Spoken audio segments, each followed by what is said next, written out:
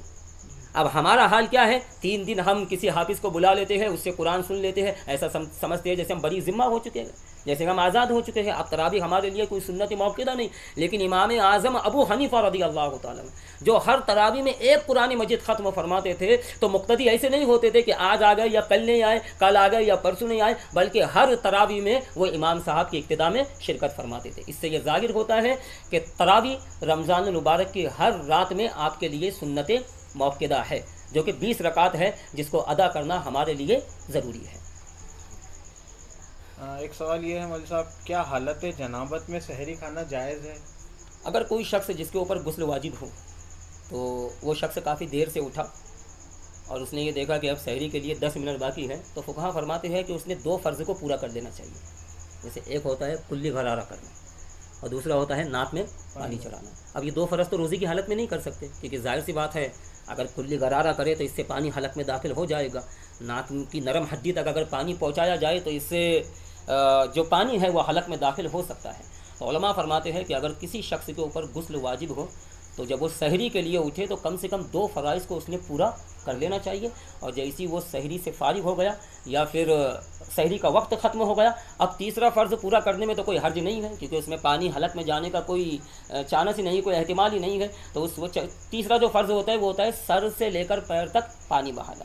تو وہ تیسرے فرض کو سحری مکمل کرنے کے بعد کر لیا جائے. ویسی حالت میں سحری کر سکتے، وہ اسی حالت میں سحری کر سکتے ہیں، بس یہ 2 فرض کو پورا کر کے، یہ 2 فرض کو پورا کر لے اور بعد میں تیسرے فرض کو مکمل کر لیں.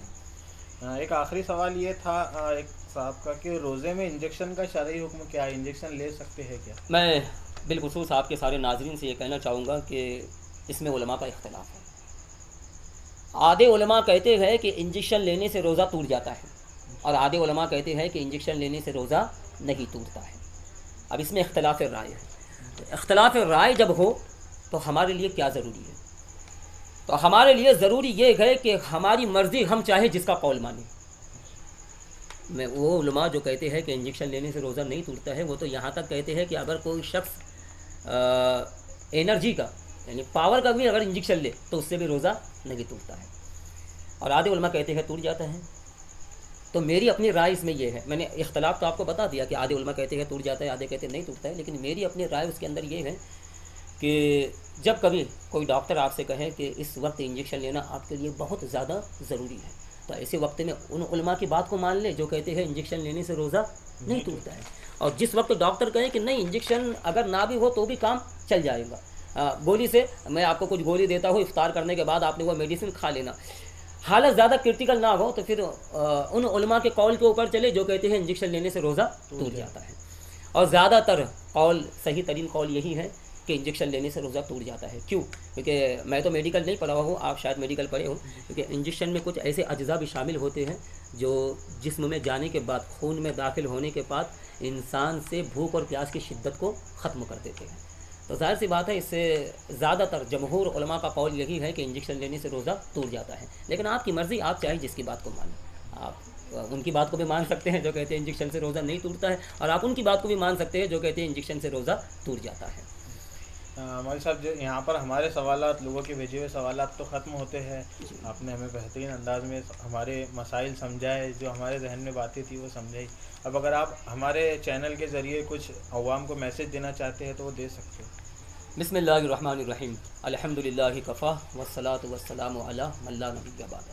میں آپ تمامی ناظرین سے ایک بات عرض کرنا چاہوں گا کہ ہم لوگ جب بازار میں تربوز خریدنے کے لیے جاتے ہیں تو فرض کیجئے کہ ہم نے 1 کلو تربوز خریدا، تو کیا آپ جانتے ہو، آپ اچھی طریقے سے جانتے ہو کہ تربوز پورا کھانے کے اندر نہیں آتا ہے، تقریباً اس میں سے آدھا کلو چھلٹا آپ کو نکال کر پھینکنا پڑتا ہے۔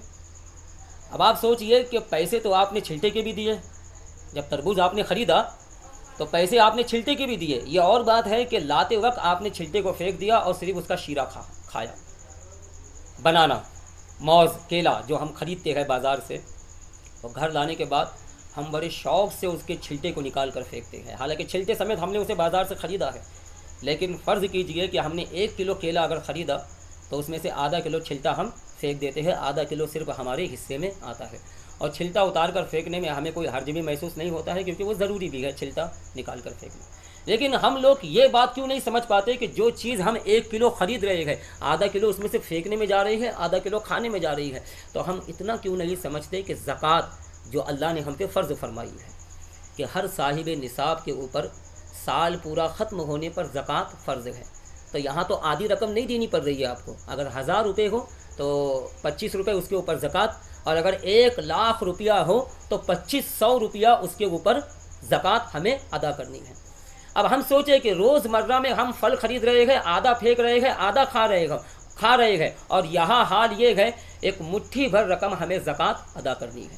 یاد رکھو، ایک حدیث پاک کے اندر آیا ہے کہ اللہ کے رسول صلی اللہ علیہ وسلم ارشاد فرماتے ہیں کہ جو لوگ زکوٰۃ نہیں دیتے ہیں، فطرہ نہیں ادا کرتے ہیں، اللہ کی راہ میں مال کو خرچ نہیں کرتے ہیں، تو قیامت کے دن جہنم کی آگ میں ان کے مال کو گرم کیا جائے گا، اور اسی مال کے داغ یعنی کہ چٹکے ان کی پیشانیوں کے اوپر دیے جائیں گے، اور جب وہ لوگ چلائیں گے تو ان سے کہا جائے گا چلاؤ مت، یہ تمہارا وہی مال ہے جس کو دنیا میں تم اپنی اولاد سے بھی زیادہ چاہتے تھے، اب یہی مال تمہارے لیے وبال بن چکا ہے، وبال جان بن چکا ہے۔ تو برادران اسلام، میں آپ تمام حضرات سے عرض کروں گا کہ اس وقت ہم بحیثیت مسلم خطرناک چیلنجز سے دوچار ہیں، چاروں طرف سے مصائب و آلام نے ہمیں گھیر رکھا ہے۔ ایسے وقت میں ہمارا کام یہ ہے کہ ایک ملت ہو کر، ایک تہذیب ہو کر، ایک قوم ہو کر، ہم سارے اختلافات کو بھلا کر اور اپنے عقائد کی تحفظ کے ساتھ اپنی زکوٰۃ کو اکٹھا کرے، اور بڑے بڑے ہاسپٹل اس سے بنائے جہاں پر مفت میں یا کم پیسوں میں لوگوں کا علاج ہو، کچھ ایسے کالجز بنائے جائے جہاں پر لوگ تعلیم حاصل کر سکے، جہاں پر ہمارے بچے تعلیم حاصل کر سکے، کچھ نیٹ کی پریکشا دینے والے قابل اساتذہ کو ہم اس کام سے لگا دیں جو بچوں کو اس کے امتحان کی ترغیب دے سکے، یا اس کے امتحان میں جو سوالات آتے ہیں وہ سوالات کے بارے میں انہیں سکھا سکے۔ اگر ہم یہ کریں تو یقین جانیے ہمارا جو معاشرہ ہے اور ہماری وہ تہذیب، ہماری وہ کلچر، ہماری وہ قوم جس کا سپنا علامہ اقبال رحمۃ اللہ علیہ نے دیکھا تھا کہ وہ چاہتے تھے کہ ایک ریاست بنائی جائے، ایک مسلمانوں کی ایک ایسی تہذیب ہو جہاں پر ہر کوئی علم و ادب میں ہونیار ہو، جہاں ہر کوئی علم و ادب کے اندر ہوشیار ہو، تو ایسا سپنا، ایسا خواب انہوں نے دیکھا تھا۔ اگر یہ جو باتیں بتائی گئی ہے، اگر ہم ان باتوں پر عمل کریں تو یقین جانیے ہم اس خواب کو پورا کر سکتے ہیں، ہم علامہ اقبال کے اس خواب کو پورا کر سکتے ہیں۔ برادران اسلام، آج بحیثیت مسلم اگر دیکھا جائے تو ہم تعلیم سے بھی دوچار ہیں، دینی تعلیم اور دنیاوی تعلیم دونوں کی ہمارے اندر کمی ہے۔ پرفتن دور کے اندر یہ بات دیکھی جاتی ہے کہ ایک بچہ اگر 3 بچوں کا باپ بن جاتا ہے، ایک لڑکا جو کہ 3 بچوں کا باپ بن چکا ہے، 4 بچوں کا باپ بن چکا ہے، بڑے شرم کے ساتھ کہنا پڑتا ہے کہ اس کو ابھی تک غسل کا طریقہ نہیں یاد ہے۔ علماء سے کہتا ہے مولوی صاحب غسل کا طریقہ لکھ دیجیے، اگر لکھا جائے تو کہتا ہے ہندی میں لکھ کر دیجیے، مجھے اردو سمجھ نہیں آتی ہے۔ خیر، طریقے لکھنے کے بعد بھی کئی نوجوان ایسے ہیں جن کو غسل کا طریقہ یاد نہیں ہے۔ کچھ لوگوں کی نمازوں کو اگر دیکھا جائے تو اللہ اکبر، رکوع صحیح نہیں، کس کا سجود صحیح نہیں، کس کا قاعدہ صحیح نہیں۔ اتنی عمر ہونے کے باوجود بھی اگر انسان نماز کو پڑھنا نہ سیکھے تو پھر اس کی زندگی کیا کام کی، پھر وہ کیا کر رہا ہے اپنی زندگی کے اندر۔ بحیثیت مسلم آج جو مسائل سے ہم دوچار ہیں، تو ایسا ہونا چاہیے کہ مدارس کی خدمت کرنے کے ساتھ ساتھ ہمیں اپنی زکوٰۃ کو اکٹھا کر کے قوم مسلم کے فیوچر کے لیے استعمال کرنا چاہیے۔ آج ٹیکنالوجی کا دور ہے، ترقی کا دور ہے، دولت کی کوئی کمی نہیں ہے، لیکن میں آپ کو بتا دوں ریاست مدینہ یعنی کہ اللہ کے رسول صلی اللہ علیہ وسلم نے جو ریاست بنائی تھی مدینے کے اندر، وہاں اتنی مفلسی تھی، اتنی غریبی تھی کہ محققین فرماتے ہیں کہ حضور صلی اللہ علیہ وسلم کے چچا سید الشہداء حضرت امیر حمزہ رضی اللہ تعالیٰ عنہ جب جنگ احد میں شہید ہوئے تو صحابہ کے پاس کفن دینے تک کو پیسے نہیں تھے. اللہ اکبر، کفن دینے تک کو پیسے نہیں تھے. محققین لکھتے ہیں کہ حضور علیہ السلام نے ایک کپڑا دیا جو آپ کے گھر میں رکھا ہوا تھا، جس کو آپ بطور رومال استعمال کیا کرتے تھے. حضور علیہ السلام نے فرمایا یہی رومال لپیٹ دو. تو صحابہ کہتے ہیں یا رسول اللہ صلی اللہ علیہ وسلم، رومال اتنا چھوٹا ہے کہ سر کو چھپایا جائے تو پیر کھلا ہو جاتا ہے اور پیر کو چھپایا جائے تو سر کھلا ہو جاتا ہے. تو میرے آقا فرماتے ہیں جتنا بدن باقی ہے اس پہ کھجور کے پتوں کو لپیٹ دیا جائے. اللہ اکبر، اتنی غریبی کا دور، اتنی مفلسی کا دور، لیکن اس مفلسی کے دور میں، اس غریبی کے دور میں اللہ کے رسول صلی اللہ علیہ وسلم نے ایک ریاست بنائی جس کو ریاست مدینہ کہا جاتا ہے. وہ ریاست مدینہ جہاں پر کوئی غمگین نہیں ہے، وہ ریاست مدینہ جہاں پر کوئی اپنی زندگی کو وبال جان نہیں سمجھتا ہے، وہ ریاست مدینہ جہاں انصاف کا بول بالا ہے، وہ ریاست مدینہ جہاں ایک عورت اگر راستے پہ چلتی ہے کسی کی مجال نہیں کہ وہ آنکھ اٹھا کر اس کو گندی نگاہ سے دیکھ لے، وہ ریاست مدینہ جہاں لڑکیوں کو مارنا جو ہے ایک جرم سمجھا جاتا ہے، وہ ریاست مدینہ کہ جہاں نہ تاریخ پہ تاریخ ہوتی ہے، وہ ریاست مدینہ کہ جہاں مجرم کو اس کے انجام تک پہنچایا جاتا ہے. اللہ کے رسول صلی اللہ علیہ وسلم نے جب وہ ریاست بنائی، آپ دیکھیں ایک اکیلا انسان کچھ نہیں کر سکتا، لیکن اللہ کے بنائی ہوئے لامتناہی کائنات کے استاذ فزکس یعنی کہ جناب محمد رسول اللہ صلی اللہ علیہ وسلم نے جب وہ ریاست بنائی تو اس ریاست کے نور سے اللہ تبارک و تعالیٰ نے پوری دنیا میں نور اسلام کو پھیلا دیا. اور ایک بات میں یہ عرض کرنا چاہوں گا کہ آج کے اس پرفتن دور میں ہم ایسی چیزوں کے پیچھے آوارہ مکھیوں کی طرح بھن بھناتے نظر آ رہے ہیں جس کا حقیقت میں کوئی وجود نہیں ہے، جس کا کوئی مطلب نہیں ہے. مثال کے طور پہ میں چند باتیں آپ کو بتاتا ہوں کہ اصل مسئلہ ملا کی تنگ نظری یا اس کی قدامت پسندی یا ملا کی دنیا داری نہیں ہے، بلکہ اصل مسئلہ فلسطین، کشمیر اور برما کی وہ چیختی چلاتے ماں بہنیں ہیں جو سالوں سے تمہیں امداد کے لیے پکار رہی ہیں. اصل مسئلہ یہ نہیں ہے کہ اصل مسئلہ یہ نہیں ہے کہ کس طریقے سے میرا جسم میری مرضی کہہ کر ایک نظام کو برباد کیا جا رہا ہے اور اس کا بہانہ لے کر سماج میں ماحول پیدا کیا جا رہا ہے، بگاڑ کا ماحول بنایا جا رہا ہے. اصل مسئلہ یہ نہیں بلکہ اصل مسئلہ افریقہ اور نائجیریا کے وہ ننگے بھوکے بچے ہیں جو سالوں سے کسی امداد کے منتظر ہیں. اصل مسئلہ تمہارے بقول اسلام کا ناقص مالیتی نظام نہیں ہے، بلکہ اصل مسئلہ سود اور بیاج کی وہ نحوست ہے جو تمہارے اوپر تھوپ دی گئی ہے. اللہ اکبر. پرفتن دور، آج کے اس پرفتن دور میں دیکھیں ہماری ماں بہنیں بے آبرو ہو کر، بے پردہ ہو کر جو ہے سود سے پیسے اٹھا رہی ہیں. اگر ہم نے ہمارے گھر کے اندر ایک ماحول بنایا ہوتا، اگر دین کا ایک ماحول بنایا ہوتا تو آج ہمیں اس چیز کی ضرورت نہیں پیش آتی. لہٰذا رمضان المبارک کے بابرکت مہینے میں ہمیں یہ عزم کرنا ہے متحد ہو کر ایک قوم، ایک تہذیب، ایک کلچر بن کر پہلے تو ہمیں فن کو جمع کرنا ہے اور ساتھ ہی ساتھ مسجدیں جو نماز پڑھنے کے لیے ہم نے خاص بنا رکھی ہے، صرف اسے نماز پڑھنے کے لیے خاص نہ بنایا جائے بلکہ وہاں پر قوم کے فیصلے کیے جائے، وہاں پہ قوم کے فیوچر کے فیصلے کیے جائے. اسی چیز کے ساتھ میں آپ سے اجازت چاہتا ہوں. مولا تبارک و تعالیٰ کی بارگاہ میں دعا ہے کہ میرے کہنے میں آپ کے سننے میں، میرے بیان کرنے میں اگر لفظاً، سہواً، مخرجاً، صفتاً جو بھی غلطی یا خامی ہو، مولا اپنی حبیب صلی اللہ علیہ وسلم کے طفیل اس غلطی کو معاف فرمائے. اور جو کچھ بیان ہوا سب سے پہلے تو مجھے، پھر آپ تمام حضرات کو اس پر عمل کرنے کی توفیق عطا فرمائے. السلام علیکم ورحمۃ اللہ تعالیٰ وبرکاتہ. ٹھیک ہے، جزاک اللہ مولوی صاحب، آپ نے اپنا قیمتی وقت ہمارے لیے جی آپ کو بہت. یہ تھے مولانا سعید احمد رضوی صاحب، امام و خطیب بوری پورہ مسجد، جن کو آپ نے سنا. انہوں نے بڑے ہی اچھے انداز میں ہمارے سامنے رمضان المبارک میں عام طور پر پیش آنے والے مسائل کا حل پیش کیا. انہیں ہمیں بہترین انداز میں سمجھایا اور آخر پر ہمیں زکوٰۃ کا حکم جو اللہ تعالیٰ کا حکم ہے اس کے بارے میں بہترین باتیں بتائی. انشاءاللہ اگلے ہفتے ہم پھر کسی نئے مہمان کے ساتھ حاضر ہوں گے. جب تک کے لیے ہم سے جڑے رہیے. السلام علیکم.